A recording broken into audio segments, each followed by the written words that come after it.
Hey folks, how's it going? It's Rob Avis here with Michelle. Really excited to have her on a live stream again. We don't get the honor of live streaming too often together, but maybe if we can do a few more of these things, she'll start to get addicted to them just like me. So anyhow, we've got a really cool show. It's kind of an impromptu show that we're putting up today.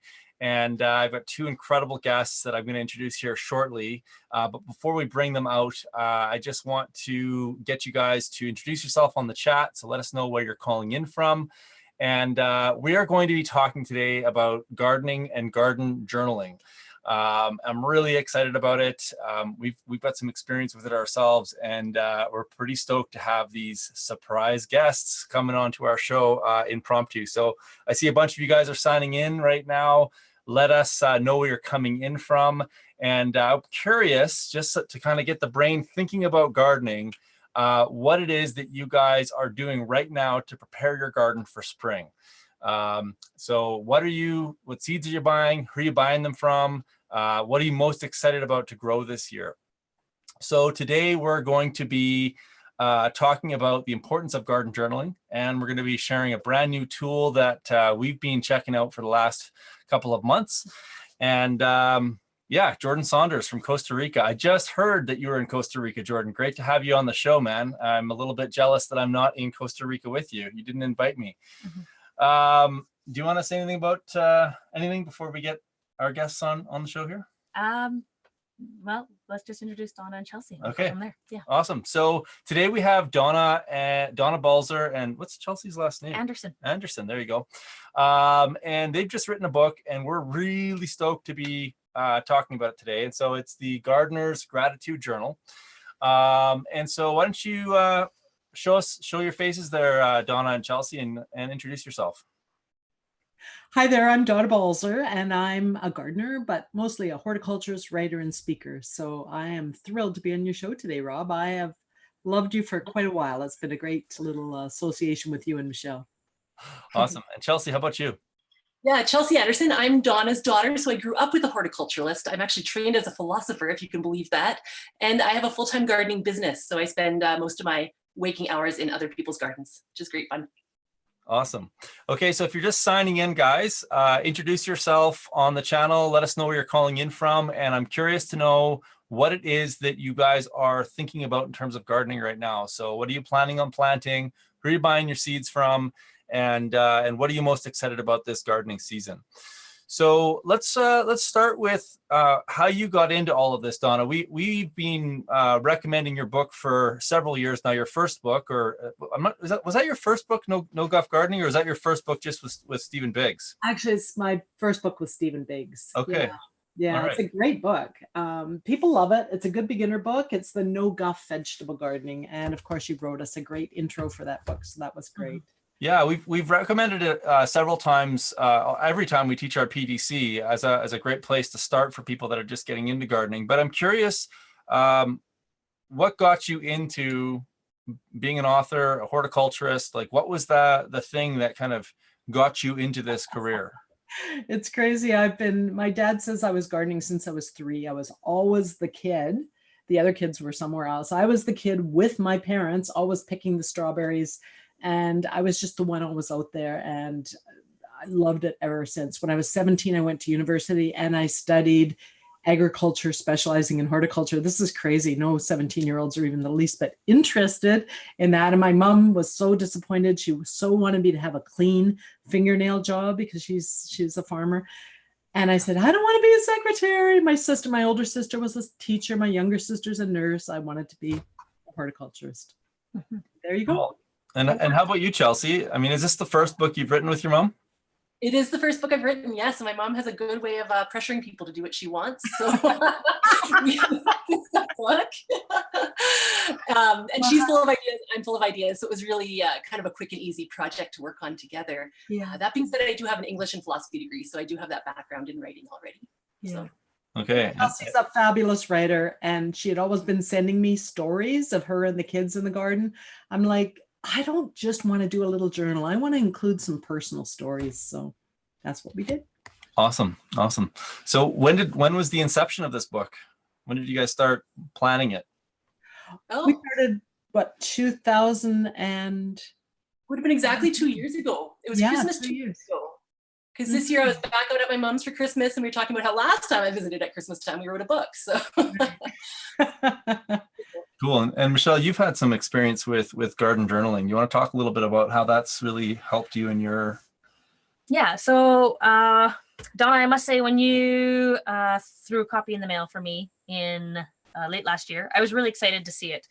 And one reason is that when I first got into permaculture design and sustainability, the honest truth is I had actually never planted a seed in my life. And so we kind of came at sustainability primarily from our engineering hats and looking at renewable energy and low energy buildings and kind of like the technological solutions. And when we were in Denmark and also in traveling through Mexico, we had some real epiphanies about the food system and the importance of, I should maybe say the impacts of industrial food, and that really a lot of the big issues and the problems are in how we grow our food, more so than in how we power our homes and how we power our vehicles. It's really how we grow our food. It's causing way more deforestation, way more loss of biodiversity, way more soil erosion, and so on and so on. So food or gardening kind of came, I was maybe a reluctant gardener at first when we first came back and said we were going to start doing things differently. But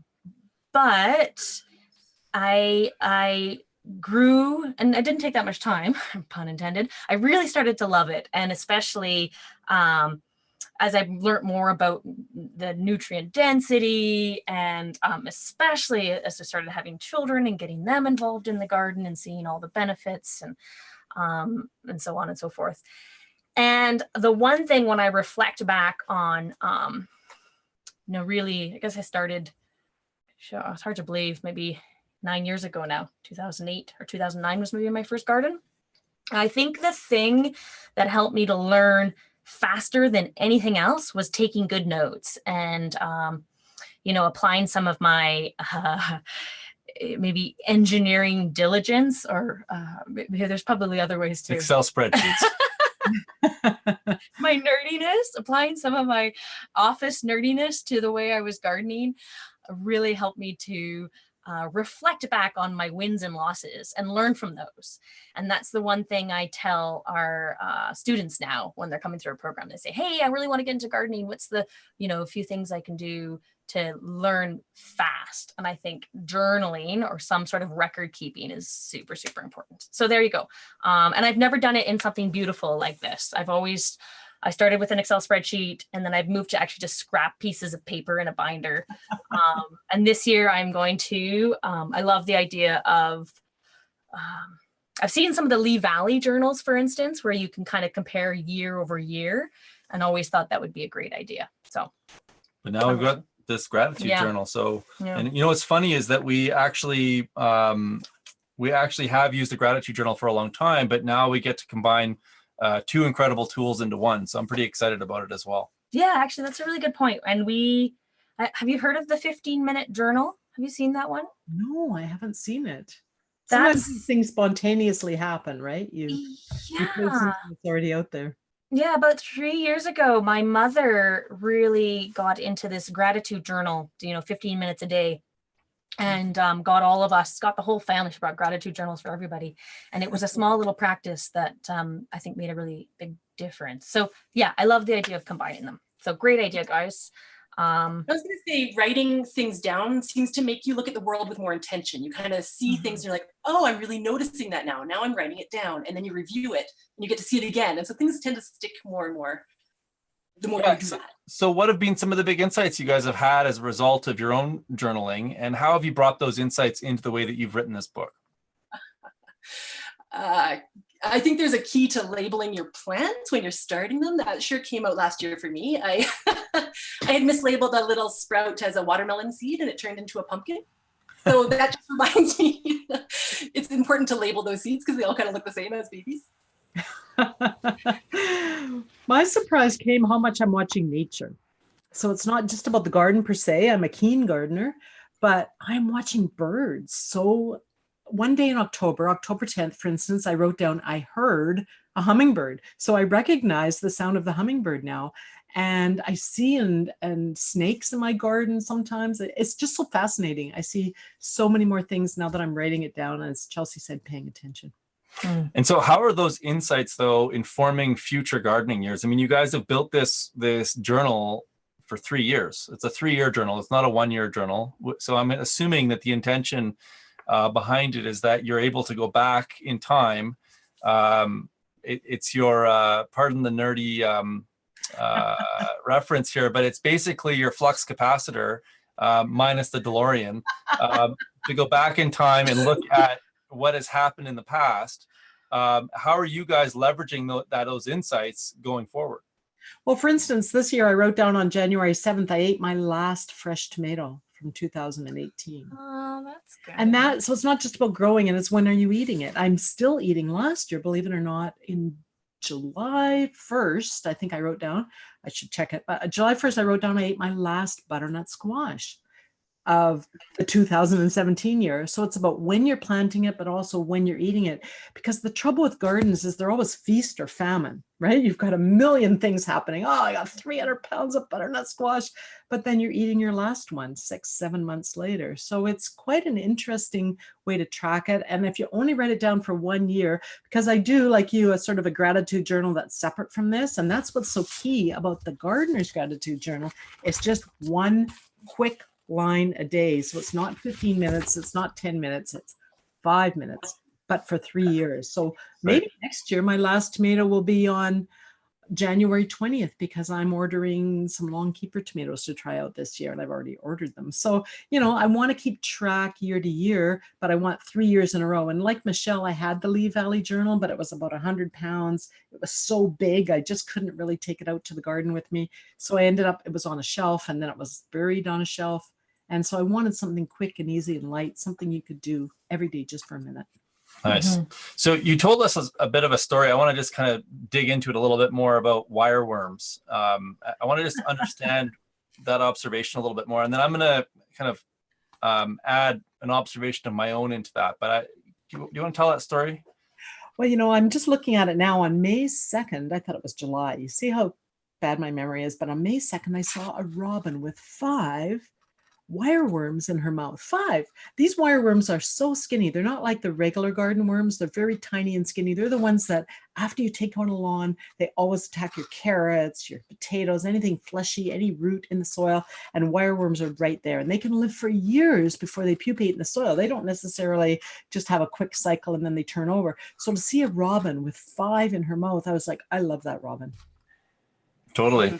Well, so it's really interesting. If you've been watching our channel for a while and you have a sense of what permaculture is about, one of the things that differentiates permaculture from other design systems, and if you have a belief that permaculture is about gardening, you're totally wrong. Gardening fits into permaculture, but it's the full design of sustainable human habitat. And one of the things that is super important in permaculture is the observation of natural patterns.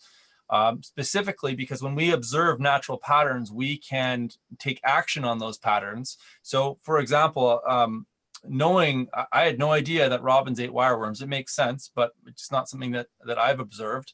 But knowing that now, when I go to another consultancy, or if I see that there is a wireworm issue on that property, I'm instantly now thinking, oh, I've got to create habitat for robins. There's not a wireworm problem, there's a robin deficiency.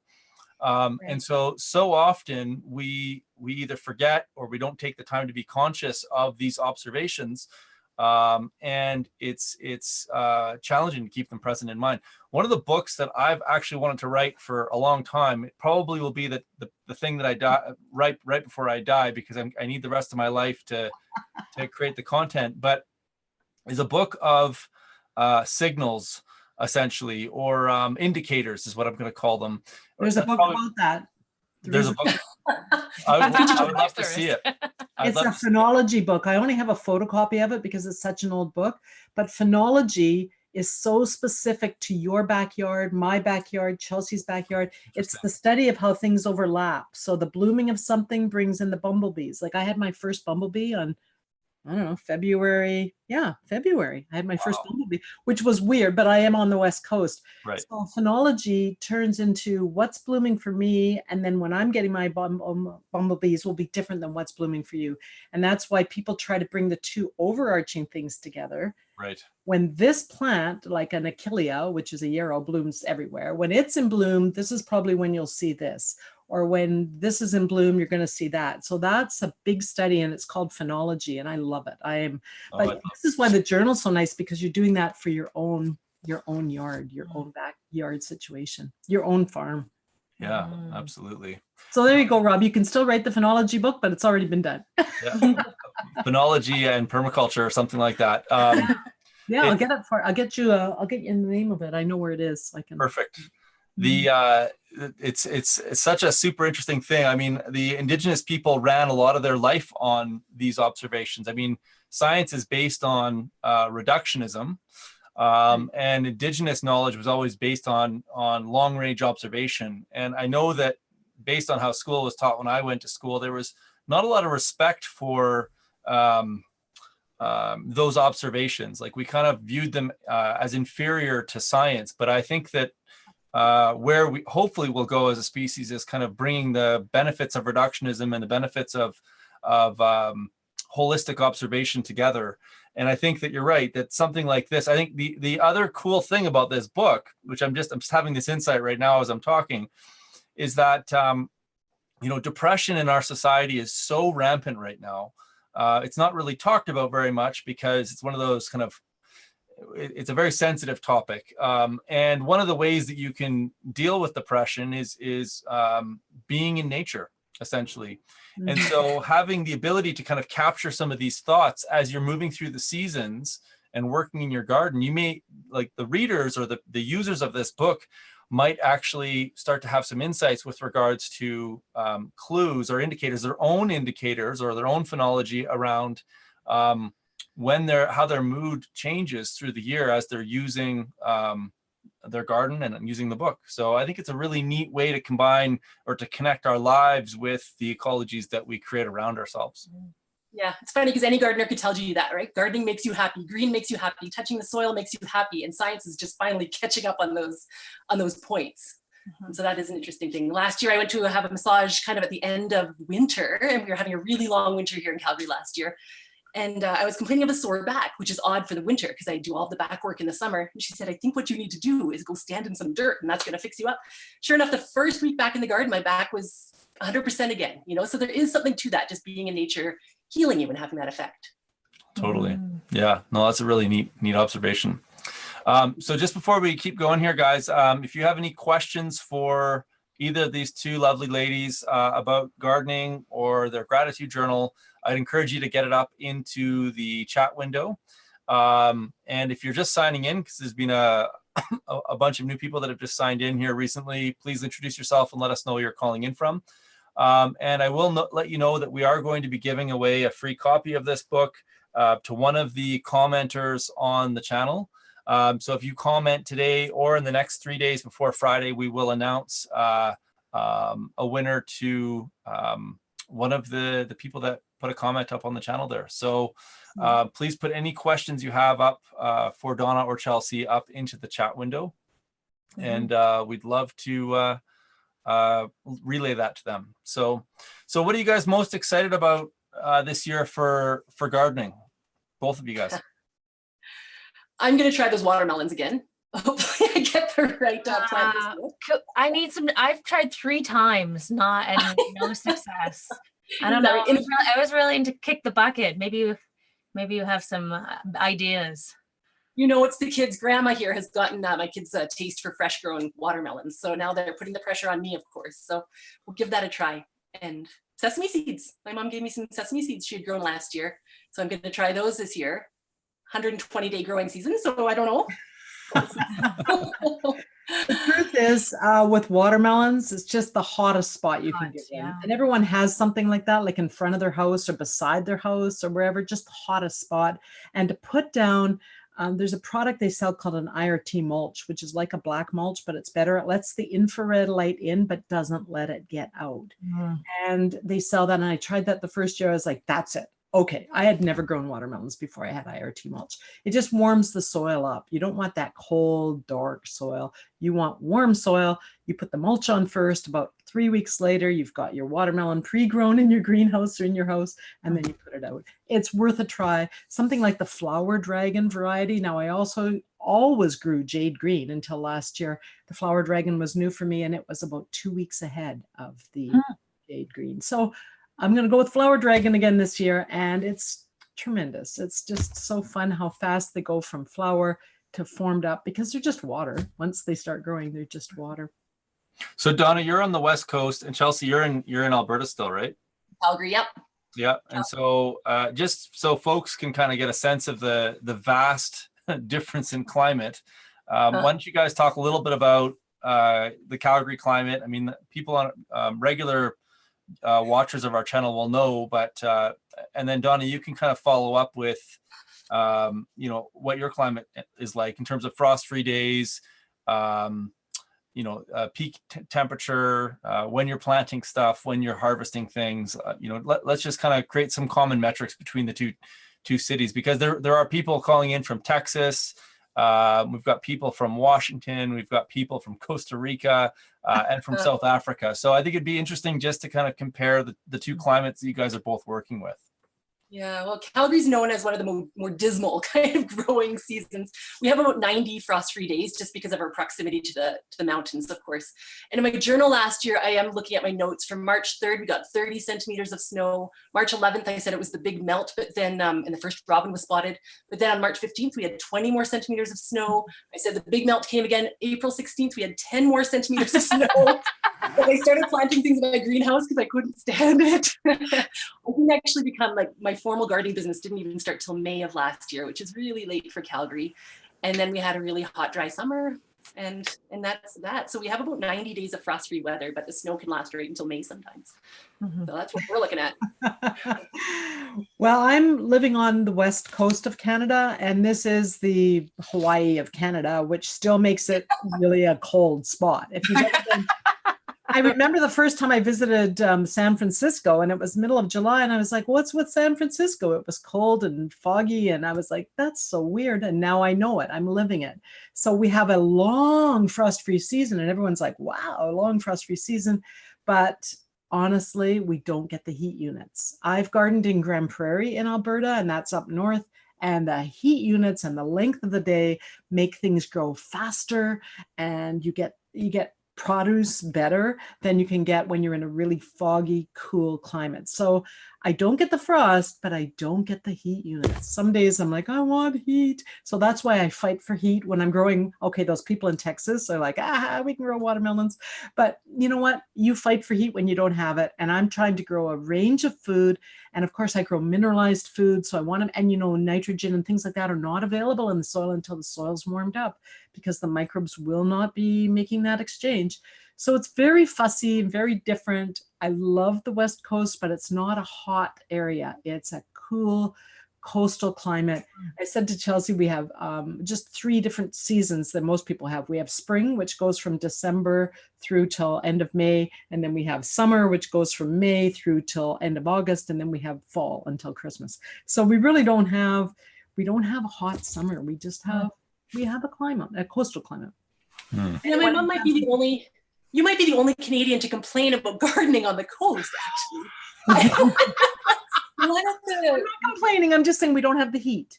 And of course, it's different for people that live in, say, Chilliwack. And that's why, again, personalizing it with your own journal. If you're in Chilliwack, you're in an inland location. You're not being affected by the climate, by the water, by the ocean. So you were actually able to get, okay, I'll tell you a little story. A guy I talked to yesterday, we were talking about soil samples, and I've actually done my soil sample for this year for my greenhouse. I'm very excited by the news. But a fellow I was talking to about soil samples in Delta, which is close to the airport in Vancouver, when he digs in his garden, for instance, a piece of sod, he can watch the tide rise and fall. In other words, the water in his garden rise and fall with the tide. So coastal's different. It's just different. Yeah, different constraints. I often say, Chelsie, in this ecosystem, we need to grow things that can run away from hail. And so I've often thought about, in fact, a good colleague of mine, Dakota Cohen, has a presentation called Gardening with Livestock, because the pigs can run when the hail comes. There you go. Yeah, and the other thing we have in Calgary, though, that I should mention, and Vancouver Island does not. So the one advantage that we have here is those really kind of clayey, sticky soils that hold on to minerals and hold on to really let the plants root in and access the minerals. Whereas on the coast, my mom, I don't know, my kids go out there and they dig sand pits in her garden. You know, it's pure sand. So all those minerals are constantly washing through. That's right. So it's kind of different in that way too. Yeah. One of probably the most interesting observations I made last year was that our plants stopped photosynthesizing with all the smoke. Oh, you really saw that? Yeah, well, I suspected it, and then calling my friend Dakota, actually, on his farm, he grows a lot of duckweed, which is an aquatic nitrogen fixing plant that will literally replicate in 48 hours. And so at first it was like, oh, maybe it's a water thing. Maybe there's not enough water in the soil because we had a dry summer. But what's interesting about duckweed is that it's not water constrained. And so it actually stopped replicating. It stopped reproducing because, well, it had water, it had nutrient, it didn't have sun. And so we had so little sun for so long. And that was just really interesting because you realize how... You're talking about the forest fires, just for the... Yeah, we had so many forest fires that the skies basically went not black, but they were definitely... they truncated a lot of the sun. Right. And it makes you realize how fragile we are. And yet, I have to interject, plants that have smoke, people that are growing in greenhouses actually insert carbon dioxide into the greenhouses. So it's a lack of another mineral that things can't get when they stop growing. There's always one thing that's making it not grow. And so if they don't have enough potassium, when they've got extra carbon dioxide, you end up either getting really weak plants or they don't grow at all. And so maybe something else was happening there with that duckweed. But I still had watermelons last year, and we had so much smoke here last year as well. Not to argue. We wanted no, it's good. I mean, it's good to have different opinions on this. It's just that the sun levels went so low. Like I don't know what the. Hey, you're like a West Coast gardener. Yeah, maybe. It could be. Because full sun in Calgary, and in all the gardening books it says full sun, and whether you're in that whole strip through the prairies down to Texas, full sun is 4 hours a day in Calgary. Right. Full sun on the coast is 8 hours a day. We have to have 8 hours to get the same amount of light that you would get in Calgary because of the intensity of the light. You're just spoiled with Calgary. Well, if we get it again, I'm buying a par meter this year, and I'm going to actually check the photoactive radiation, and I will measure it with and without smoke, and I'll report back on it. All right, that sounds great. Because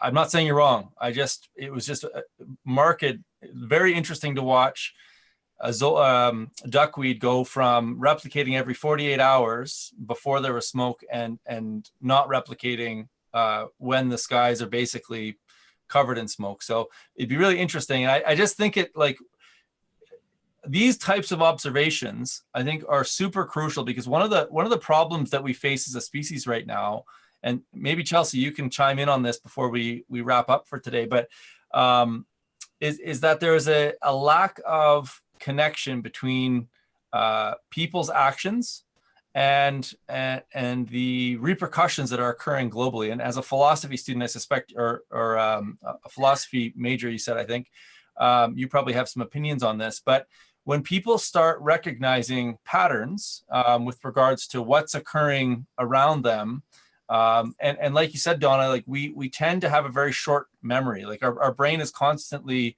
truncating memories in our mind because there's only so much space to store stuff up there, which is why something like this is so valuable. And I think in order to course correct humanity, more of us have to be engaging with our ecosystems, and what a wonderful way to do it, but in a garden. Jeff Lawton has a quote that I think about all the time, and that is that all the world's problems can be solved in a garden.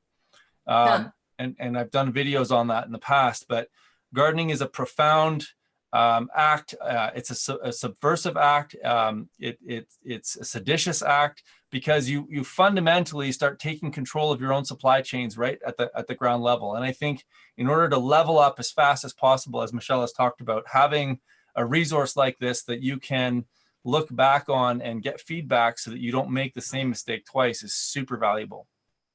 Yeah, one of the biggest complaints I have in my clients' gardens, because I do work as a professional gardener, is there are bug problems. They're like, oh man, like the aphids are taking over, da da da da da. Can you just spray those for me? And of course, my answer is no, because I'm an organic company. I don't do that. But also the funny thing is, once you start spraying an aphid, you start destroying the whole ecosystem. Right. Now there's no food for that ladybug. So there's never going to be a ladybug there. There's never going to be that predator bug if you're killing off all these species. So that kind of ties into what you're talking about with people, making that connection for people about what their actions are doing and what the result of that is. Last year too, I saw, not a robin, but I saw a beetle, a ground beetle, a big black ground beetle eating a slug. And it was like a phenomenal, me and the kids all got down on our tummies and stared at it. And it was just like sucking this slug. And it makes you realize slugs are really valuable. They're that food source. We don't like them because they're vegetarians and they eat our kale or whatever the lettuce is. But you do need them so that you can have those predators. And you can't kill everything, because then you start fresh with new pests, not the predator bugs. Yeah, people fundamentally still don't really get the whole food chain thing. Like the fact that we can, as a species, we've come to terms with spraying herbicides, pesticides on our food. It's just crazy. And then eating it is like, how did that ever become a thing? Hormone disruptors. Yeah. Yeah, it's crazy, isn't it? I know. I'm always amazed. I have a story. My neighbor came over and she said, Donna, you'll be glad to know I sprayed my tree. And I said, what did you spray? She said, well, look, I had all these black bugs on my tree. I got a company in this morning. We killed them all. I said, those are ladybug larvae. I can't believe you killed all of those ladybug larvae. Oh my God. And people are so disconnected from the world. And so whether or not it's your kids and everyone that wants to get their kids involved, just write down one line a day, what happened today, what you're going to do tomorrow. It can be so, as you said, people are depressed. This could be so exciting to have something to look forward to, even if you don't have a garden, you live in an apartment, write down what bird you saw today, what came to your apartment, what little plant were you able to put in that pot. I think there's just so much that can happen. Yeah. Even in an apartment, like what a seed looks like and what sprout comes from that seed. Even if you only get to that point, that's really interesting. Grow some microgreens. People can grow something everywhere. Totally. So guys, I really wanted to thank you for taking time today to come onto our channel and share this with folks. If folks want to find out more about Donna or Chelsie's book or any of Donna's other books, you can find her link in the show notes below. It'll stay down there. So just check the show notes and click on that and head on over there. Do you have a newsletter, Donna? I think you do, don't you? I do. So sign up for my newsletter once a month. I just sort of generally rant. Sometimes I write up, you've probably seen Steve Sullivan's Intelligent Gardener. I translated that for Canadians because we just don't know what a pint is anymore. Nobody remembers that. So I do those kinds of things in my newsletter. And I also have feedback for people. And like you, I also have books that I give away from other people. So we have lots of great gardening knowledge between all the people that are doing it. And right in this little space, the four of us are so keen and we're so willing to share. And that is my motto. I want to help gardeners grow and beginners blossom. Awesome. I want to ask just kind of a closing question. Donna and Chelsie, what are you guys both working on in your garden right now? Or what catalogs are you looking at? Or what seeds are you ordering? I kind of know where you're at right now for gearing up for this year. I got a bunch of seeds in the mail yesterday, actually, which I was excited about. I think it's called Heritage Harvest Seeds. They're based yeah. It's an Alberta company. They grow all their own seeds right on site. So you know that what you're getting from there will probably grow in your Calgary garden. So I got a big package of things, including a couple types of melons. So really ambitious. Yeah. And what are you going to start? What are you starting first? Right now, I do have microgreens going. I actually got a bunch of flowers this year, though, so I'm going to start to grow more flowers for my clients in particular. I'm curious about that process more. I've mostly stuck to edible stuff, but the flowers, yeah. Great. Well, I've already ordered seeds, but yesterday we went to our mailbox and it was broken open. So I don't know if they've arrived. And of course, we've complained about it. But I looked at Renee's seeds because they have, like Chelsea, I want to grow more flowers that are also edible flowers. Renee's has 15 kinds of nasturtiums listed. And I got so excited. I've grown 3 or 4 kinds, like the Alaska with the nice white edge and whatnot. But they have a beautiful orange flower that's spicy and peppery and edible, but the leaf is edible as well. You can put it in salads or float it in your soups. So I love flowers that are edible. Renee's has 15 kinds, so I've ordered those already. But I've also ordered a carrot that one of the people that follows my newsletter suggested to me. She suggested the Nantes Sweetness. That's the one she's been growing. And I had not grown that particular one, so I ordered it. But I have to say, I am also ordering my potatoes soon because I like to get the first crop, being as we have a longer frost-free season. I like to get those potatoes. And when people come to my house for dinner and they have a potato that they've never tasted, people think a potato is a potato.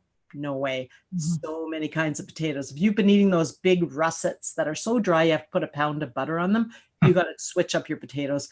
Plus, we now know that potatoes are highly sprayed. They're sprayed more than any other crop. So you just don't want to go there with shopping for potatoes. You want to grow your own. So if I can leave people with anything, it's grow flowers that are going to bring in nature, but also be edible, but also grow your own potatoes. That's really funny. In part because my daughter loves flowers, and in the last couple of years, as she's kind of gotten more involved with the garden, it's Mom, more flowers, Mom, more flowers. And so I'm kind of on the same kick right now, which we were just looking through the West Coast seed catalog, and Naomi picked out all the flowers we're going to grow this year. And we're actually going to even build her own little flower, fairy herb flower garden. Nice. So that's, and on the nasturtium, a friend gave me something fantastic. She took the nasturtium seeds, harvested them, put them in a freezer bag, and then fermented them in a little bit of kefir whey. And they are fantastic. Like my secret stash jar in the fridge that I only pull out for really, really special guests. So anyway. My daughter had the same thing. She wanted more flowers. And what I realized is that they brought in more pollinators. So that's the plus. But what I also noticed is that the flowers brought in more neighbors. I didn't realize that not everyone loved my veggie garden, but what they really love are flowers. So it tended to attract more of an audience from all kinds of critters, you know? Yeah. Hey, and there's one quick question on the chat. What programs on the computer do each of you use to do your journals? I don't think they use a computer. Yeah. No, but I did. I did have the journal on the computer for a full year before we made it a print book. And people liked it, some people. But you know what? That process that Michelle first said at the beginning, and we've concurred, if you actually physically write something down, there's something that happens in your brain that you remember it better. So not even typing it. Typing it's good, like if you type it on your computer, but physically writing it down and then being able to access it all at once. So we did have it on the computer. We moved it to a book. It seems old school, but it's something that we've done and we believe in it. How about you, Chelsie? Do you use any? No, and in fact, I'd actually rather sit in my garden, actually sit in the greenhouse or sit on my back porch or something to do my garden journaling, because then you're getting more of those benefits that we talked about. It's more of that meditative process rather than another chore, I suppose. And I have to admit too, I think when I started off gardening, kind of coming from the corporate world, I did use spreadsheets and I did more computer tracking, but over time I have actually moved entirely to a pen and paper system. It works better for me, and I don't like to pull out my phone when I'm in the garden because or like to use an app or anything like that, because I've just moved to that. I like to be there in the space and not have technology in between me and what I'm doing. Seems good. Yeah. Cool. So, all right, folks, hopefully you found some value out of this today. If you did, hit the like button down below. If you're not subscribed to our channel, stay tuned. There's going to be lots more live streaming happening in 2019. If you want to find more information about Donna and sign up for her newsletter and get access to Donna and Chelsea's book, you can find their URL in the show notes below. And put a comment. Yeah, leave a comment. You have till Friday. Today's the 16th, 17th, 18th, Friday the 18th, midnight. So sometime on the weekend, we'll choose a random comment to win a copy of Donna's book. And we'll get in touch. Thank you so much. Yeah, thanks, guys. Thank you.